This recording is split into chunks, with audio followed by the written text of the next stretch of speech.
Good morning, everybody. Welcome. I'm Tammy. For those of you who have been following my channel for a little bit, you might have recognized that we had a name change of our YouTube channel. So the new name of our YouTube channel is Tammy's Homesteading Crafts. So welcome, I'm Tammy of Tammy's Homesteading Crafts. I wanted to give you a little bit of information of why I changed the name of the YouTube channel and all of the other social media. When I started my YouTube channel, I had not planned on doing a business with bags. So once I did, I could not use the same name for the bag company, which was a long name to begin with. So I just changed it to Tammy's Homesteading Crafts. But branching out my bag business, I've realized that people do not put Tammy's Homesteading Crafts together with Homesteading in the City with Tammy. They think they're two totally different things. So I figured I would change the social media to match my website, since I had a website for Tammy's Homesteading Crafts. So that is why I changed the name from Homesteading in the City with Tammy to Tammy's Homesteading Crafts.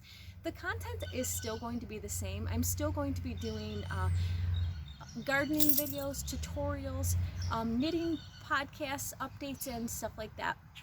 So today's video, we are in the garden. As you can see, I'm outside in the garden, and we are going to do our July garden tour. If that is something that interests you, stick around. So before we get started, I just wanted to welcome you all to my YouTube channel, and also, by the way, say happy July 4th. Today is July 4th. I'm actually off from my other job, so I'm able to video in the morning and get this video ready for Sunday. It does take me a couple of days to edit videos with everything else that I'm doing. So usually when I do a video, it's 4 days old by the time it posts. So happy July 4th. I hope you guys had a wonderful and safe holiday. Today's video, like I said, we're going to be in the garden. I just want to welcome you all to my YouTube channel. Thank you for stopping by. If you're new to today's video and this is the first one you've seen, I hope you enjoy the content that I put out. For those of you who have been here from the beginning, I appreciate you coming back each week and watching the new videos that I put out. For those of you who have not subscribed to my video, please consider doing so. It does benefit me by you subscribing to my YouTube channel. Okay, so let's get started with our garden tour. Today I will show you how the garden is doing, and I have a really cool surprise. It's a surprise for me, something that I started growing that I didn't think I'd ever be able to grow. So it's kind of a surprise for me. So stick around and I will show you that. Okay, so let's get into our tour. Okay, so the first thing I'll show you is my carrots. They're actually doing really well. As you can see, that bunch has got a ton of carrots in it. Even the ones that didn't have a ton, they're starting to spread out, fill out pretty good. So I'm really happy with the number of carrots that I have. Not a lot of weeds in here, which I'm happy about. There is a few. I keep pulling a few out here and there. But it's not like in the ground that they would get overwhelmed with weeds and I wouldn't be able to get my carrots. So I have my 4 buckets of carrots here, doing actually very well. Let's go up here to my scallions. They seem to be doing really good also. Got quite a few of them in there, waiting for them to get just a little bit bigger so that we can start using them to cook with and different things like that. The next thing is my lettuce.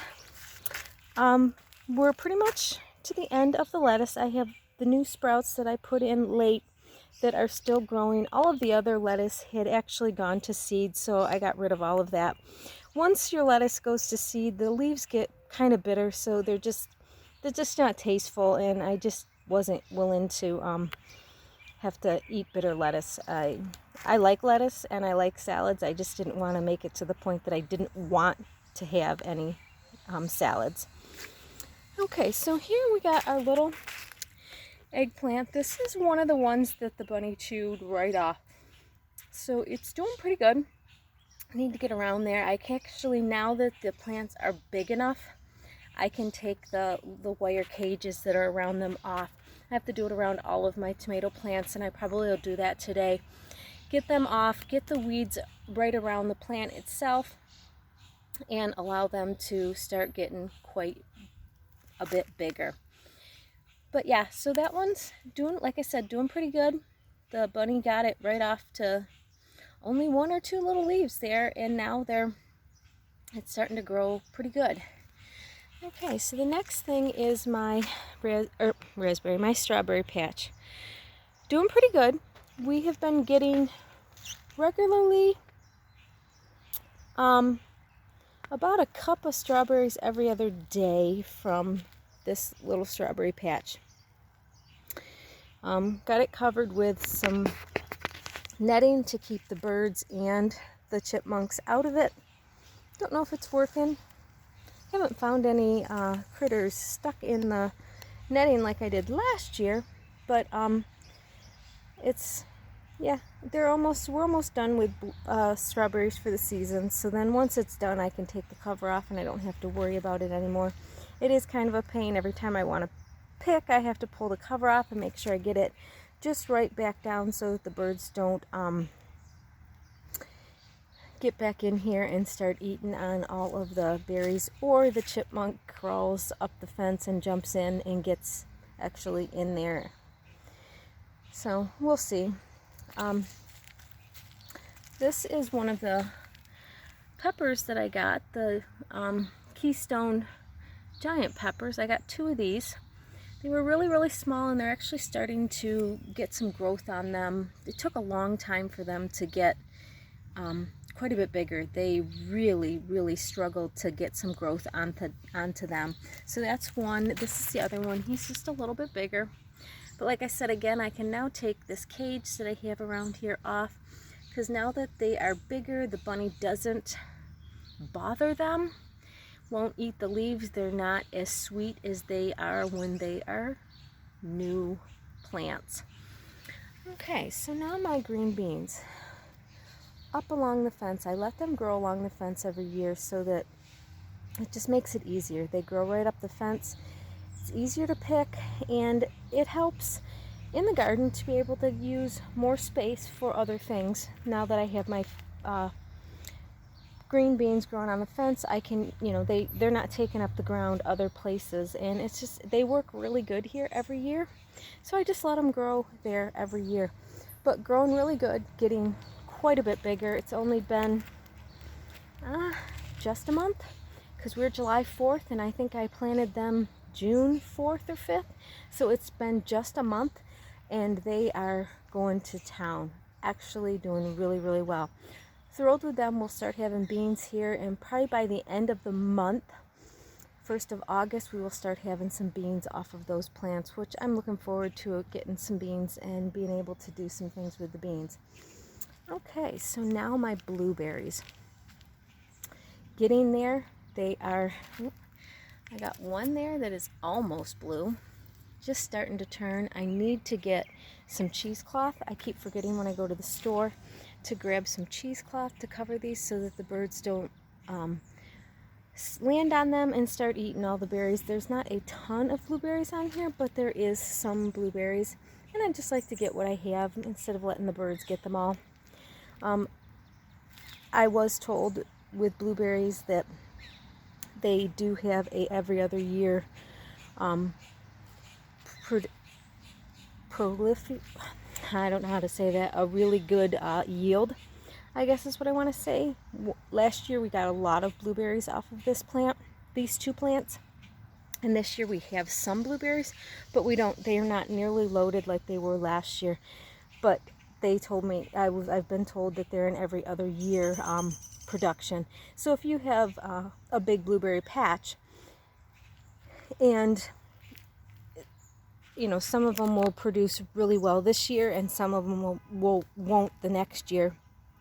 So it's just, it'll allow you to have a good amount of blueberries if you have more than just 2 plants. My 2 plants are the same year. They're going to produce equally each year, it looks like. So that's where we're at with our blueberries. Doing actually pretty good. I'm trying to get my video done before they do the 4th of July parade that is really, really loud in my neighborhood here. Okay, so the next thing, my rhubarb. Oh Lord, look how big that is. I have been picking off of this constantly, for 2 months now. Still, I gotta get another picking out of this. It's just growing like crazy. Doing really, really well. And again, I need to definitely pick and get some of the rhubarb picked up off of this. But yeah, but it's doing pretty good. We got a lot of growth down there, and those stems are good size too. They're not little skinny stems either. So I'll probably do a picking of this today, and we will be good to go. My oregano, you guys know I cut that probably a month ago, and look how big it is, ready for another harvest of oregano. Like I said, if I keep cutting, I easily get 2, sometimes 3, and if it's early enough, I could get a 4th one. I really do need to cut that because that one is getting ready to go to seed, and I don't want it to go to seed. I don't want to waste the oregano, and I'll be able to dry it and put it in the jars to store it. But yeah, so doing really, really well. We've had rain for the last couple of days, so everything is definitely has had a good drink, and the growth is starting to come. We're getting some nice warmer weathers, warmer nights. So, but yeah, that's another thing that I need to do probably today, is give that a haircut so that, like I said, I don't lose my oregano, because it is almost ready to start to go to seed, and I can cut all that off and then still give it another haircut and still have some good oregano. So I just don't want to lose that. The next are my berries. Those are my blackberries. They're so tall. I had to actually put a bungee on them. We had such a rainstorm the other day that those were touching the other side of the fence over here. They were laying down and touching, so I had to bungee them up so that I can keep them in their own space over here. We got some raspberries. Nice big old raspberry there. Raspberries are starting to come. Hopefully we'll get quite a few that we can do something with. But yeah, we're getting raspberries. Got a few more in there. But coming. There's a whole bunch on the plant itself. But just trying to get some ripe ones here so that we can... So they're getting there. They're just not quite ripe enough yet. Still a little firm. I need them to be just a little bit softer. Hopefully they'll be a little bit sweeter. I've tasted a couple of them. They're not very good. They're not sweet, but they might make really good jam, being that they're a little on the tart side. You can always sweeten them up with jam and stuff like that. But yeah, so we'll pick them and we will put them in freezer bags, and when we get enough, we'll do something with them. But that's my raspberry patch, growing pretty good. They're, again, pretty tall there on the raspberries, but just trying to get some growth of raspberries and blackberries. Okay, so this was where I had my radishes, of course, past the season for radishes. And again, I did not get ground covering here, and you can see this is after I weeded. On the other side of the fence right there, that is what this whole section looked like. It just, if I do not put weed fabric down, that is what my garden looks like about a day and a half after we have a rainstorm. Like I said, I came out and I weeded, and I had this completely clear, and it's starting to grow back up again with weeds. I only got about 4 beet plants out of the 4 rows of beets that I planted. They just didn't take. Like I said, I'm not worried about it. I didn't really need them. It was a space in the garden and I wanted to use it. So I figured I would definitely put something in it.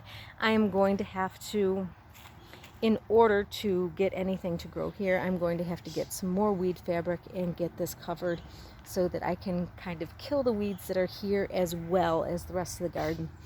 Because yeah, I can't have every time I turn around after a rainstorm have to do that weeding. Like I said, I couldn't keep a track of it in my garden. That is why I ended up putting the weed fabric there. But so that's where we're at with that. Not much growth on those. My peppers. Well, this is one of the, oh, sorry, I'm gonna make you dizzy. This is one of my, this is the tomato plant that I actually got from the local real estate office. They dropped it on my doorstep on Mother's Day. And it's like a beefsteak big boy type thing. I don't normally grow these just because they're a bigger, waterier tomato, and we're not big tomato eaters. We like a BLT every now and then, but we're not a huge tomato eater where we just will slice and eat tomatoes. And they are really juicy, so they are flavorful, but they're really juicy as far as using them for salsa and sauce and stuff like that. So you just have to drain a lot of the liquid off. My husband's not, he doesn't like the jelly that is inside of these type of tomatoes. He likes a thick, meatier tomato. So that's why I usually go with the paste tomatoes. But doing really well, almost to, well, it's over the top of the cage at this point. Really, I usually will do that and make sure that it grows up on top of that. But yeah, doing really good. I don't know, I've got flowers, but I don't believe I have any tomatoes on this one at the moment. My parsley went to seed. I never did get out here to cut it down. This is one of the herbs that I do need to harvest. Well, that I did need to harvest because I'm running low on it, but didn't get there.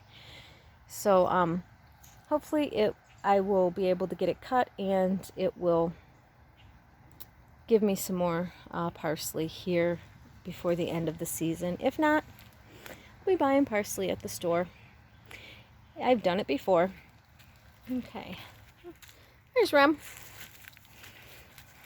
Okay, these are the two cherry tomatoes that I plant every year. They are outside the garden, and let me see, there you go. There, I've got tomatoes on them.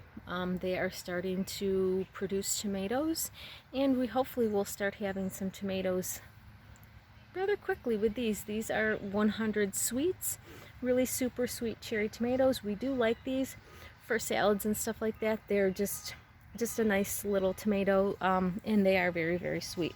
So those are the two tomatoes. I've put them in buckets every year. I put them on the outside so they don't take up space inside my garden. But this allows me to get some sweet cherry tomatoes for in the garden itself. Okay, my cucumber plants.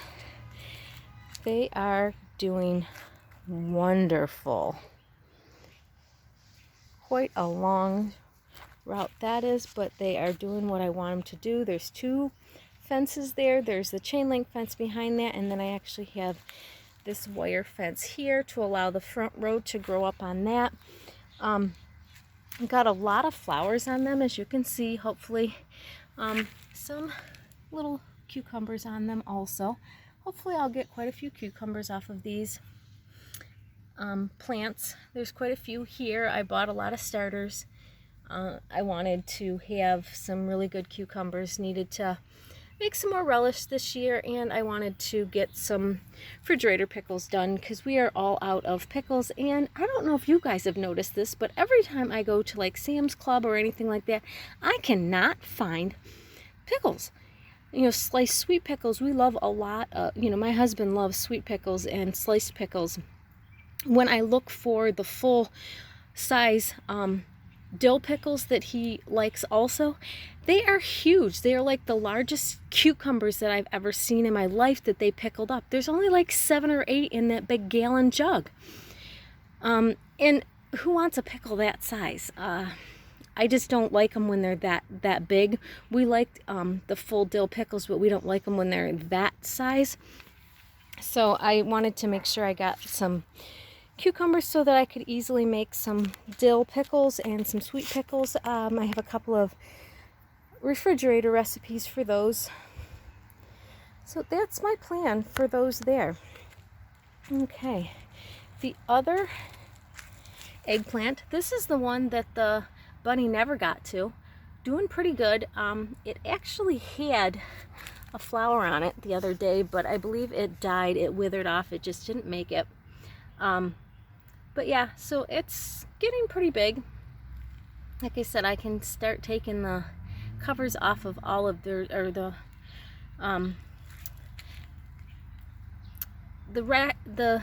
cages off of around them, so that they can really spread out. It's not keeping them from spreading out. It's on the outside of this wire rack. So nothing is being touched down there. It's just to be able to allow me to easily weed around that. And this is the other one, oops, there it is, that I ended up, if I can get my there we go. This is the other one that I ended up, the bunny ended up getting. This one definitely, the cage is really, really small. I just needed to set it there to allow it to get a little bit bigger. It still needs to get a little bit bigger before I take the cage off. That's the size it was when I planted it, and the bunny bit everything off of it. So I just needed to get a little bit bigger before I take this cage off around it, so that I don't lose this plant. Okay, so now let's go to our tomato plants. Okay. So this tomato plant is my alpaca that I have. I wasn't even sure if I actually had some, I hadn't seen any flowers until right here. But as I look,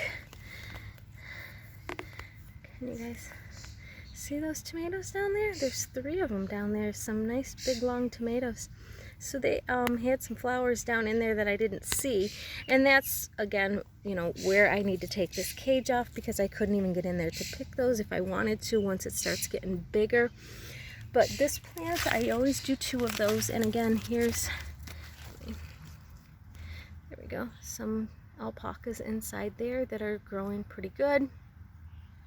Being able to get some growth inside of those. So again, these are doing really good. Got growth on them, got some tomatoes on them to be able to plant. These ones are my San Marinados, if I'm saying that right. I believe, oh, yep, there's one right there. So again, I've got some tomatoes on some of these here.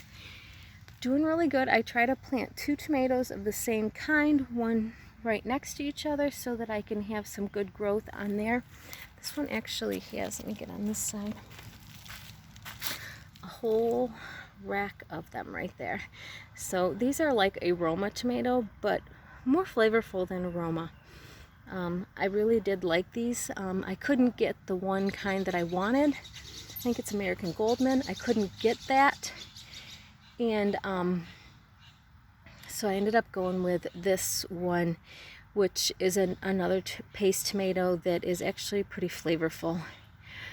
Okay, so the last tomato that I have are my Heinz, I call them Heinz 57. They're not a Heinz 57, they're just a Heinz eating tomato. But again, we have some tomatoes on here getting pretty good size. And again, 2 of those plants, and there's flowers coming with some fresh new tomatoes there. This is the other one, actually has a tomato grown in there. I hadn't noticed this until the other day when I was looking whether we actually had tomatoes on these plants, but we do. Okay, the last couple of things that I have, these are my Yum Yum peppers. They're just taking forever to get bigger, and I hope I can get some peppers from these plants. These are the ones that were loaded down with peppers last year that I ended up cutting and freezing and having some of the sweetest little tiny peppers. They're like those the bags of sweet mini peppers that you get at the grocery store. That's what these peppers are. I got 3 of these plants. This one is by far the smallest yet. I might have to give them a drink of fish emulsion to try to get them to boost in growth. You don't want to do fertilizer once they start producing fruit, because it could really, you know, do something with the fruit and stuff like that. So they've always said that you want to fertilize way before you start to get fruit. This one definitely doesn't have any fruit coming on it. Neither does this one. It's getting some, if you can see there, it's getting some spots where it's going to have some flowers. So if I'm going to fertilize, I really need to do it now before we start getting fruit on them. This one actually already has some flowers on it, as you can see there. So I don't know, I need to really read the back of the fish emulsion to make sure that I can when it's producing flowers, so that it won't hurt the plant itself. But I just don't want to get a nice huge plant and have no fruit growth on the plants. I do want them to produce fruit. And sometimes by fertilizing too much, you'll have a huge, really nice plant, but you won't have any fruit on that plant, and I don't want to take that chance. I'd rather take the chance of having just a tiny little plant and only getting a couple of vegetables from it than having a nice huge plant and not getting any vegetables from it. But yeah, I will read the back of my fish emulsion to make sure that I'm able to still fertilize when it is producing fruit. Okay, so the last thing in the garden is my basil. I planted this in the pot, doing really well. I actually need to give this a haircut because it is starting to go to seed. I've been trying to pop these off so that it won't go to seed, but I really do need to give this a haircut so that I can get this dried, and then it'll grow again.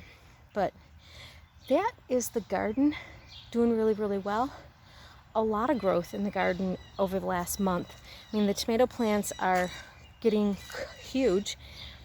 But yeah, so okay, so let me put you on pause and I will show you my last cool thing that I have growing in the garden. Okay guys, this is the last thing that I have to show you. This is a mango plant. We have been eating a lot of fruit in our house, and I ended up getting some mangoes the one week, and when I cut open the mango, it literally split open and the seed inside already had some growth. So I got online and looked to see what I can do for how to grow a mango plant, and it said take your seed and put it in warm water with a paper towel in a Ziploc bag and allow it to just stay in a warm, dry place. Check it regularly. It would pop from the outside shell. Well, mine had already popped from the outside shell. It had done that while the fruit was still around it. So I just stuck it in there and kind of forgot about it for like 3 weeks. When I finally opened the bag, I had quite a long sprout on it, and I planted it. And this is what I got. So I now have a little mango plant, a little mango tree growing here. Oh, it looks like I might have, where it is, right there. I might have another part of it sprouting up there. We'll see. But yeah, so I think that's really cool. See if I can't get, I don't know, I've never had a mango tree before. I've never had any type of fruit tree in my house. I don't believe they can stay outside in the winter, so we'll have to see what we can do with that. But yeah, so that's my cool little surprise. I have a mango tree growing. How exciting is that? Okay, so I also, every year I put 2 or 3 peppers in pots. This is one of the peppers that I put in a pot, and look how much bigger this is in the pot than it is in the ground. Same size as they were. They were all really small peppers when I got them. Peppers do really well in pots, and they actually almost grow twice the size a lot of times than in the ground. They do like to be pot bound, and they seem to do a lot better. But yeah, so look at that, the difference between that pepper and the ones in the garden. Well guys, that is it for today's video. I hope you enjoyed it and saw the garden tour that I have.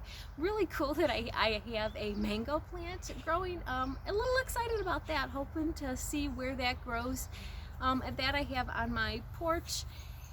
But yeah, the garden is growing really, really good. And I hope you guys had a happy 4th and spending it with your family. And as always, guys, I will see you on the next one. Have a good day. Bye.